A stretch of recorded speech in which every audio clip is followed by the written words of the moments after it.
bienvenue dans un nouveau vlog. J'espère que vous allez bien et que vous passez un bel été. J'espère qu'en France, vous avez reçu un peu de pluie pour éteindre tous ces feux de forêt-là. Je vous en enverrai bien parce qu'ici, il pleut à peu près tous les jours. C'est gris, il fait humide, mais c'est pas, pour le moment en tout cas, c'est pas un super temps de vacances. On est le 2 août, je ne me suis toujours pas baignée dans mon lac parce qu'il pleut tout le temps ou la température ne donne pas envie de se baigner. Puis la seule journée que je suis allée au lac, il faisait vraiment beau, j'étais toute seule, puis à cause de un peu ma condition, j'ai pas osé me baigner toute seule. Donc, voilà. Aujourd'hui, en fait, on est revenu. J'ai pas filmé hier parce que je suis allée au salon funéraire pour le père de mon amie, là, Isabelle de Compostelle. Son papa est décédé, donc je suis allée au salon funéraire. On a passé la journée avec elle, une bonne partie de la journée, disons. Et puis ensuite, on en a profité pendant qu'on était en ville pour faire quelques commissions. On est revenu ici, il était 6 heures hier, donc j'ai pas du tout filmé. Et puis de ce temps-là, je ressens vraiment un stress là, avec le mois d'août qui est arrivé et le mois d'août qui s'en venait. L'année scolaire, mon année de maladie va terminer, mon année d'invalidité, et je suis comme sur le dernier stretch avant le retour au travail.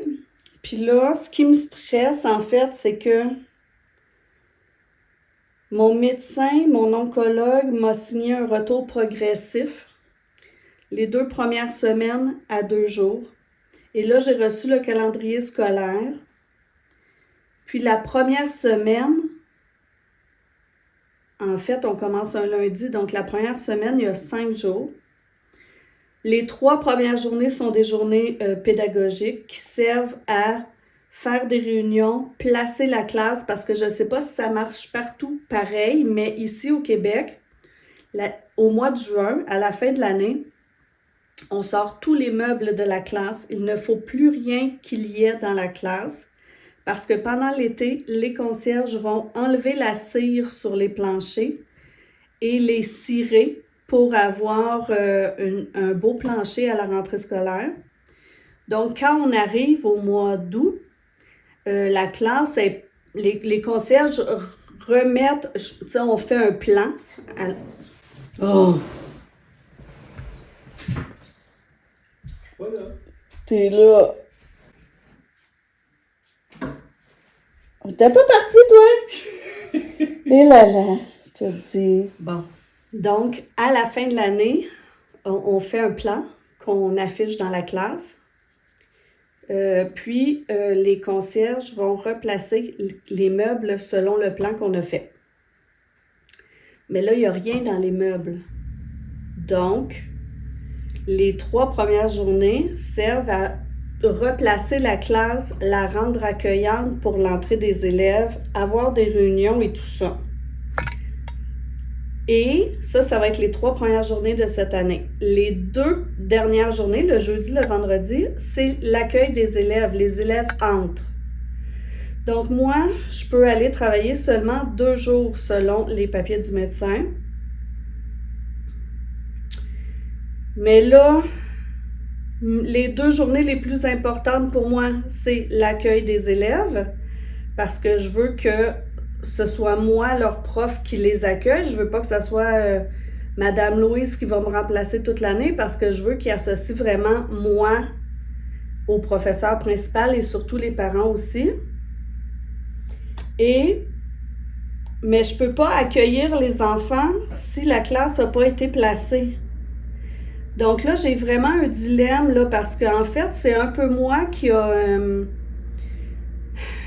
j'avais un peu forcé pour que j'ai un retour progressif. Puis maintenant que j'y pense mieux, je me dis que je me suis un peu tirée dans le pied parce qu'un retour progressif, ça fait que j'ai le droit d'aller travailler juste 2 jours, mais je peux pas demander à quelqu'un d'autre de placer ma classe parce que la manière qu'on place la classe, c'est un peu la façon dont on... Tu sais, ça va avec notre personnalité, ça va avec notre façon de fonctionner.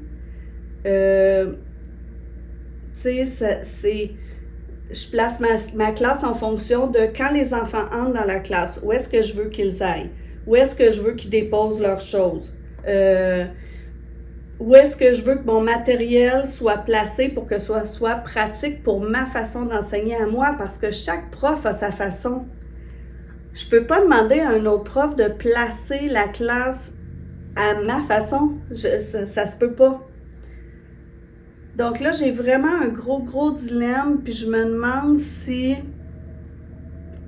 je demanderais pas à mon oncologue de me re-signer un papier pour dire que je suis apte à aller travailler dès le début de l'année.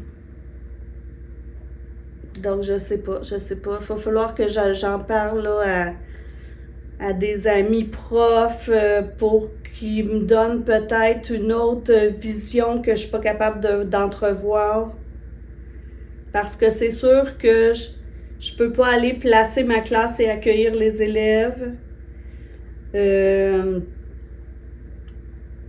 Comme mon médecin m'a écrit que je peux aller travailler juste 2 jours, ça sera pas accepté par la direction que je vienne faire les 5 jours. Puis de toute façon, même si je viens faire les 5 jours, ils me paieront pas pour 5 jours. Donc, c'est ça. De ce temps-là, ça me stresse un peu. Ben, ça, tu sais, je cogite beaucoup là-dessus. Puis je le sens, là, je dors mal. Je me réveille souvent, je fais de l'insomnie. Fait que je sais pas si quelqu'un entrevoit une solution et qui veut me la communiquer, ça va me faire plaisir. Mais là, en tout cas, là, on est dimanche. Et hier, en allant à la maison, j'ai ramené avec moi du vernis pour mon meuble. Donc, je vais aller faire mes couches de vernis sur mon meuble qui va être fini après ça. Puis, j'ai pas d'autre plan pour la journée, fait que on va improviser.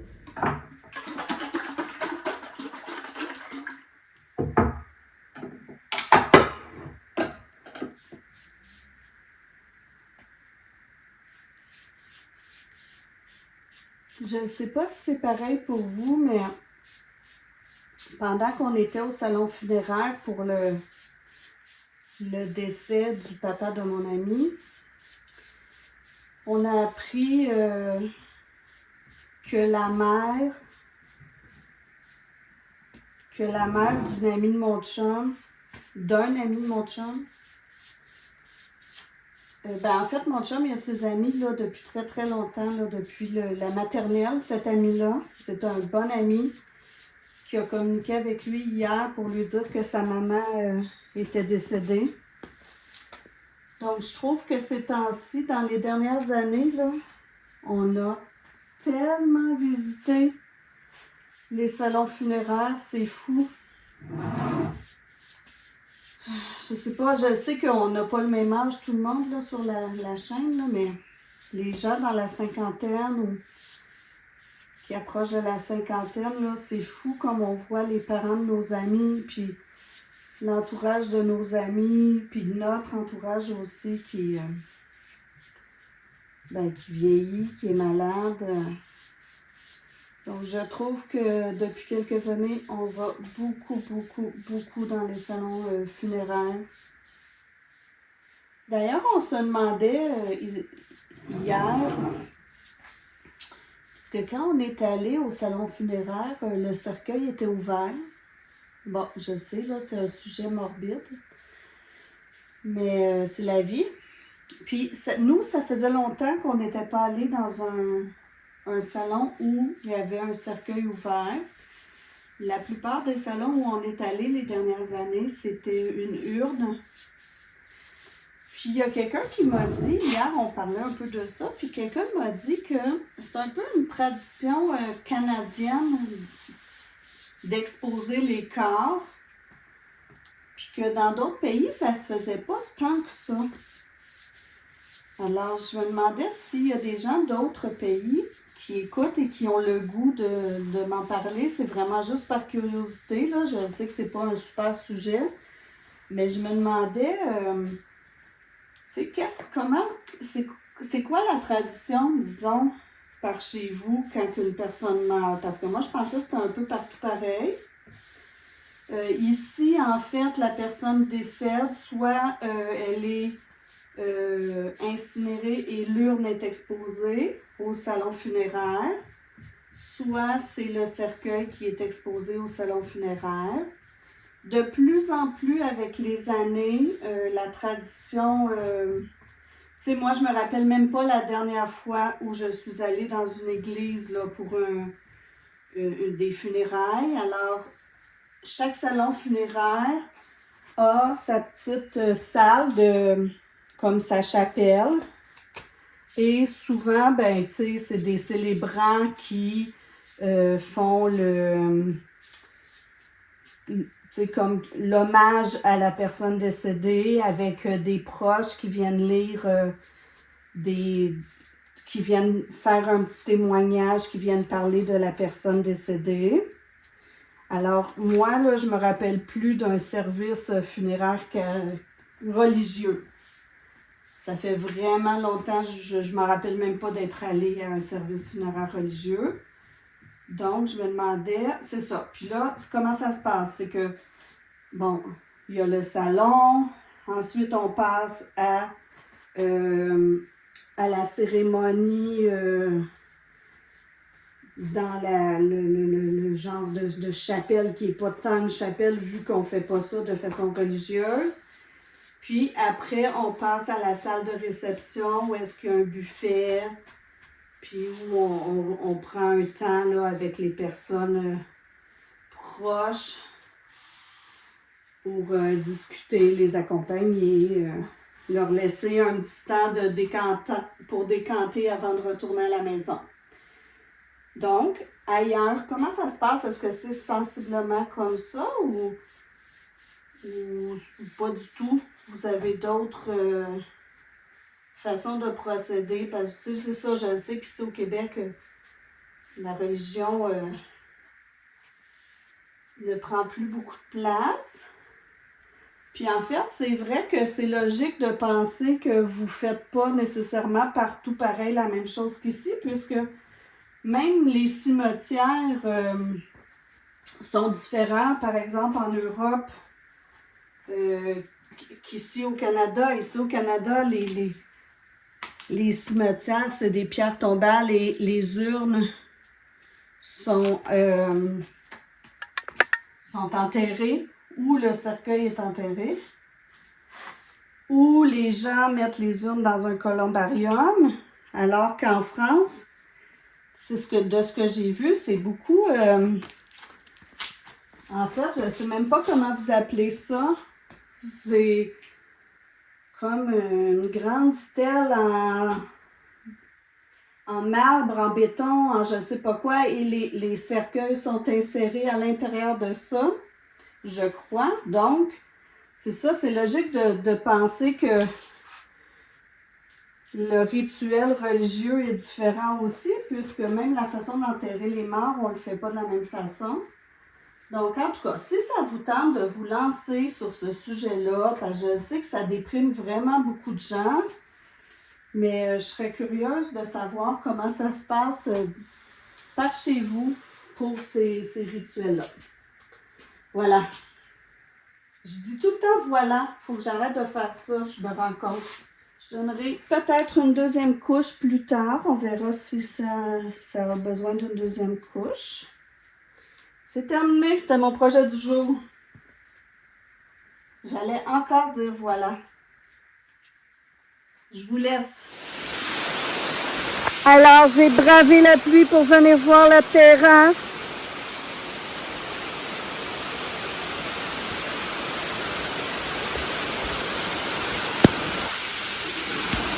Wow! Mais il mouille en petit pépère. Donc, je viendrai vous la montrer quand il fera plus beau. Il pleut, il pleut, il pleut, il pleut. Il ne fait presque que pleuvoir depuis 2 semaines. Donc, aujourd'hui ne fait pas exception. J'ai eu un rendez-vous téléphonique aujourd'hui avec ma radio-oncologue. Je vais fermer la porte de la salle de bain. La sécheuse fait beaucoup de bruit. Donc, mon rendez-vous avec la radio-oncologue, mon suivi, ça faisait quoi? 2 mois. Donc, un suivi post-radiothérapie. Donc, ça a super bien été, super prévenante. Elle m'a posé plein de questions, vraiment un bon suivi. Donc, pour elle, c'est terminé. J'ai pas de complications, j'ai bien guéri, j'ai ma mobilité, donc tout est bien. Donc, c'est fini mon suivi post-radiothérapie. Ensuite, j'ai appelé à l'hôpital. J'ai été longtemps en attente parce que je dois prendre rendez-vous avec mon médecin, ma chirurgienne, pour le suivi après 6 mois, qui sera en septembre. Ça fait, pour vrai, ça fait à peu près 4 fois que j'appelle là, depuis 3 mois. Chaque fois que j'appelle, ils me disent « Ah, rappelez après telle date. Ah, rappelez après telle date. » Là, c'est la 4e fois aujourd'hui que j'appelle. Il m'avait dit « Appelez en août parce que son horaire n'est pas sorti. » Là, aujourd'hui, j'appelle. Ils me disent « Ah non, rappelez dans 3 semaines, son horaire n'est pas sorti. » Donc, c'est un peu du niaisage. Je ne sais pas pourquoi, contrairement aux autres départements, c'est pas eux qui m'appellent pour me donner mon rendez-vous. Donc, dans 3 semaines, 2 semaines ou 3 semaines, je vais rappeler pour avoir encore essayé d'avoir un rendez-vous. J'ai fait mes exercices, j'ai plié du linge. Et là, comme il pleut, je vais faire des granny squares pour continuer ma couverture. Mais on dirait, je me dis, est-ce que je vais me rappeler comment faire? Ça fait tellement longtemps que je n'en ai pas fait. Donc, je me mets là-dessus. Puis, c'est comme ça que va se dérouler mon après-midi, je crois. On n'a même pas dîné. Ce matin, on a déjeuné très tard en jouant à double série, mon chum puis moi. Depuis qu'on est arrivé au chalet pour nos vacances, on joue tous les jours à double série, soit pendant le déjeuner, le dîner ou le souper. On fait toujours des 2 de 3. Et depuis qu'on est ici, ça doit faire... attendez, là on est arrivé, je crois, le 23 juillet. Là on est le 2 août. Puis j'ai pas gagné une seule fois. Donc je lui ai dit que je le lâcherais pas tant que j'aurais pas gagné un 2 de 3. Donc voilà, et là, c'est ça, je me mets à mes granny squares. Très agréable, très doux. Et je vais le garder aussi, tiens. J'aurai toujours l'occasion de changer d'avis, et quand je changerai d'avis, je le rendrai. Ou ça ira dans les encombrants directement parce que ça sera trop usé. Mais je pense que je pourrais la garder et comme j'ai pas mal de broches, je pourrais même accrocher une broche.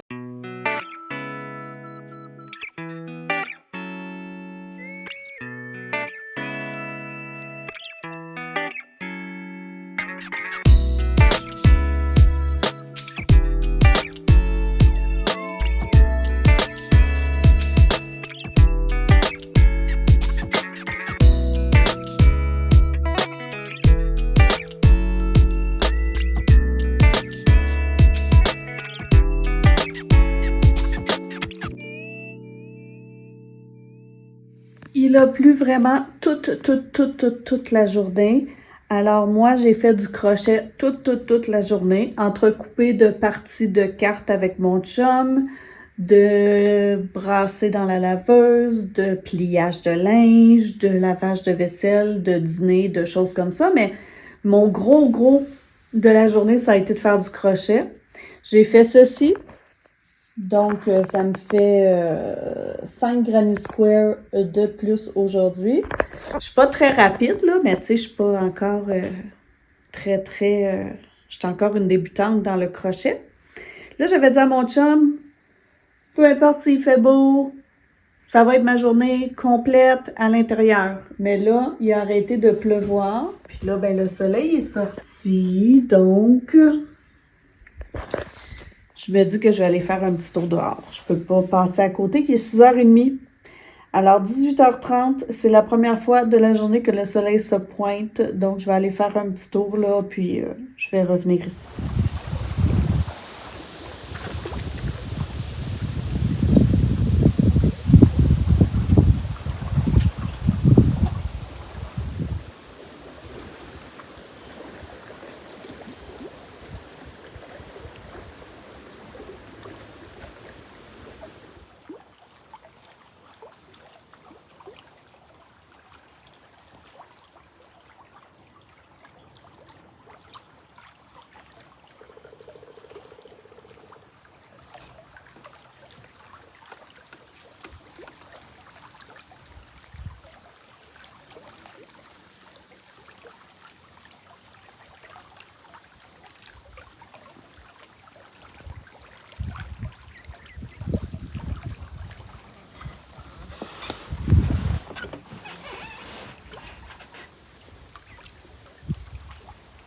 Salut les tout petits!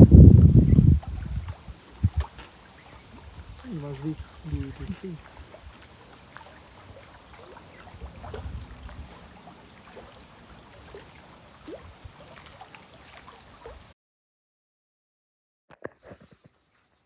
Enfin, une journée de soleil, donc on s'en va au Bleuet. On va voir si... parce que la dernière fois qu'on était allé, ils n'étaient pas tous prêts.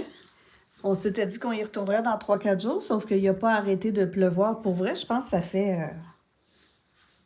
au moins 7 jours qu'il pleut. Donc, j'espère qu'ils ne seront pas tout pourris. On va aller voir ça.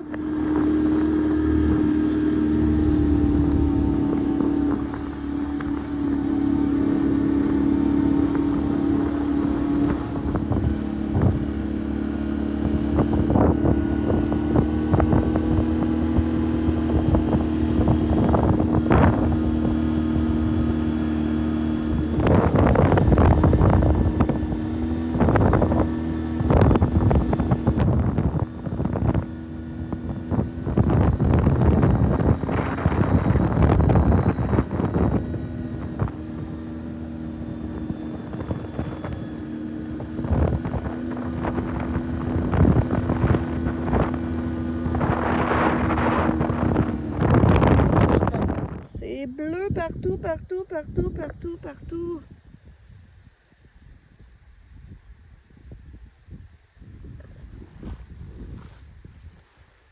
Il y en a plein. C'est du casson. Alors, c'est fou le nombre de bleuets qu'il y a. C'est l'abondance. Pour vrai, là, j'étais dans un petit spot de bleuets. J'ai rempli tout ce plat-là. Puis, on aurait dit que j'avais même pas cueilli de bleuets encore tellement il en restait. Et puis, je suis allée au village, je suis allée faire l'épicerie. Puis au village, il y a une dame qui vend des fruits frais et des légumes frais. Et une quantité à peu près comme ça qu'elle vend, peut-être un petit peu moins là, que ce plat-là. Elle vendait ça 19 $. Donc, je crois que depuis le début, on a pour au moins 50 $ de bleuets de ramasser. Là, je suis en train d'en faire congeler. Puis j'ai déjà tout ça de congelé. Donc, on va probablement retourner demain matin, puis on va en ramasser autant, mais on va se faire notre stock de bleuets pour l'année. C'est fou, c'est tellement, c'est presque triste de laisser les bleuets sur les plants comme ça. Ils vont pourrir, c'est sûr, là. Les animaux ne viendront pas à bout de ça. C'est vraiment une année d'abondance. Donc, ouais. Alors, je suis allée faire l'épicerie.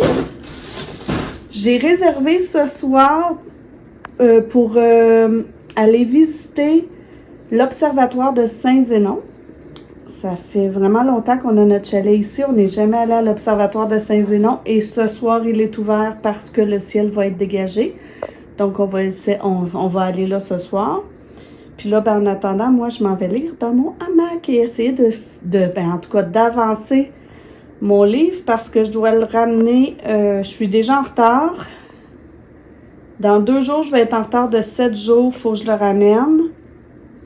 Donc, il me reste aujourd'hui et demain pour le terminer. Donc, je m'en vais l'avancer.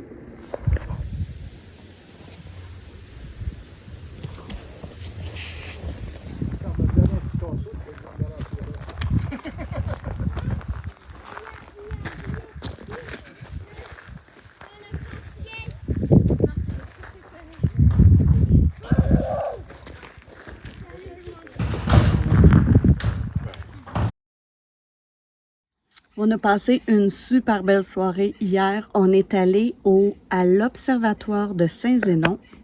C'est un observatoire avec un télescope vraiment sophistiqué pour regarder les étoiles, les planètes. Il y avait une animation. On est arrivé là à 7h30. On est reparti à 12h15. Puis si on avait voulu, tant qu'on avait de l'intérêt, il pouvait nous montrer ce qu'on voulait. Il a commencé par nous montrer Vénus. Ensuite, il nous a montré une étoile morte, une étoile en milieu de vie. Il nous a montré dans le grand chaudron de la Grande Ourse qu'il y avait des étoiles... je sais pas comment il appelait ça, des étoiles multiples. Ça veut dire que c'est des étoiles qui sont reliées ensemble par comme une gravité. Ensuite, il nous a montré un amas d'étoiles. On a vu, il appelle ça, c'est pas une constellation, mais ça fait partie d'une constellation. En fait, il dit la Grande Ourse, c'est une constellation.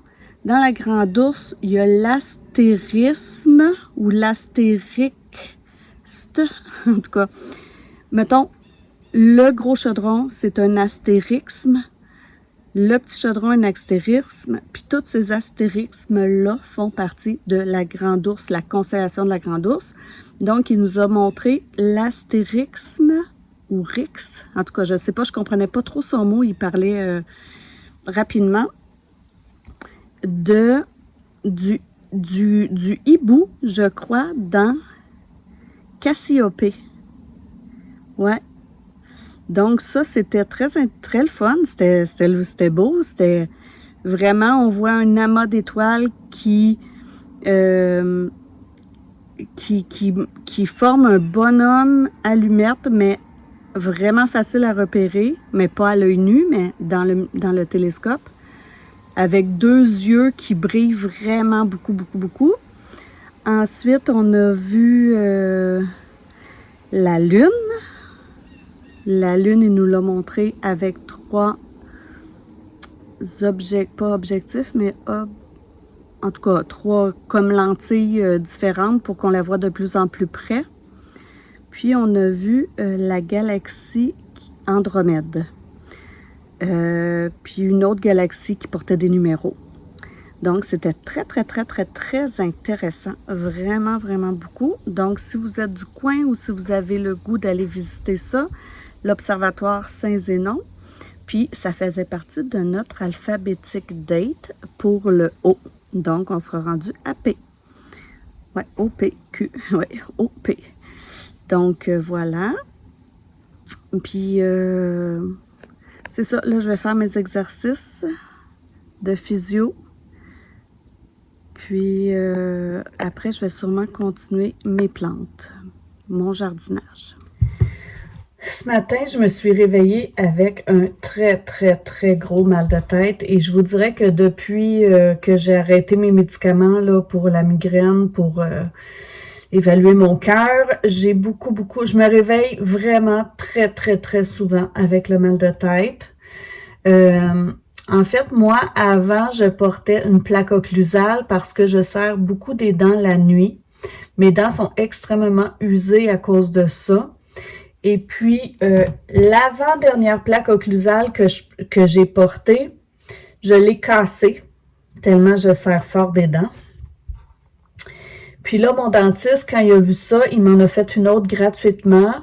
Avant, je l'ai portée en haut. Il m'en a fait une pour porter en bas.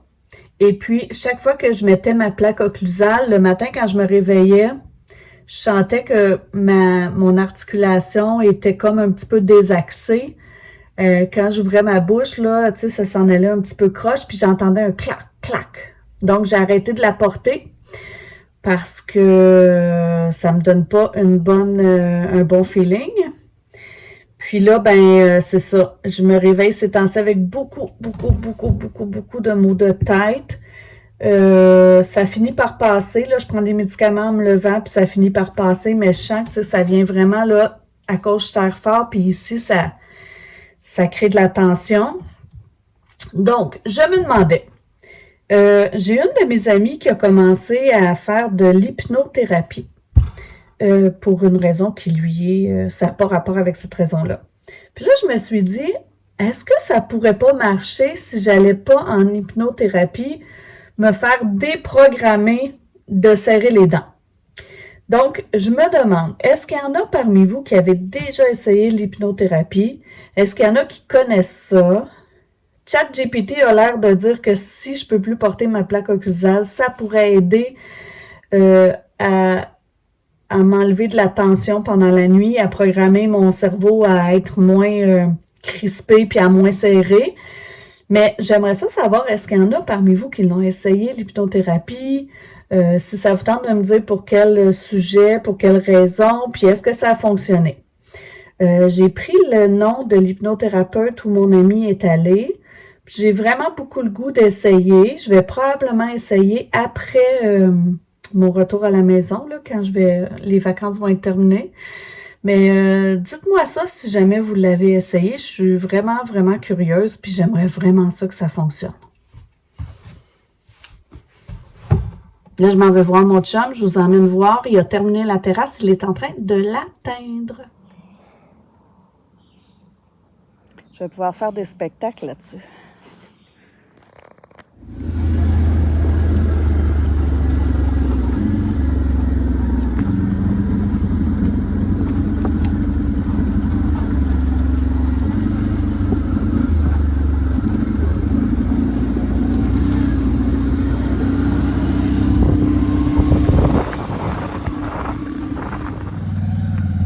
Bon, moi, ça, c'est pas le genre de chemin que j'aime. Moi, j'aime ça, les petits chemins, les petites routes, pout. Ça, des grosses routes comme ça, où est-ce que c'est toujours... on n'est jamais sûr si on va pas basculer. J'aime pas tant ça.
Hey, il y a beaucoup d'eau.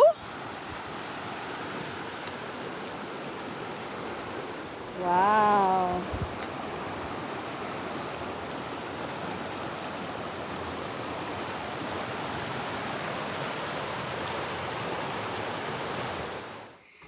Ce matin, après avoir fait mon jardinage, j'étais vraiment découragée. J'ai eu extrêmement chaud en faisant très peu d'efforts et je me suis installée dans mon hamac pour lire et me reposer.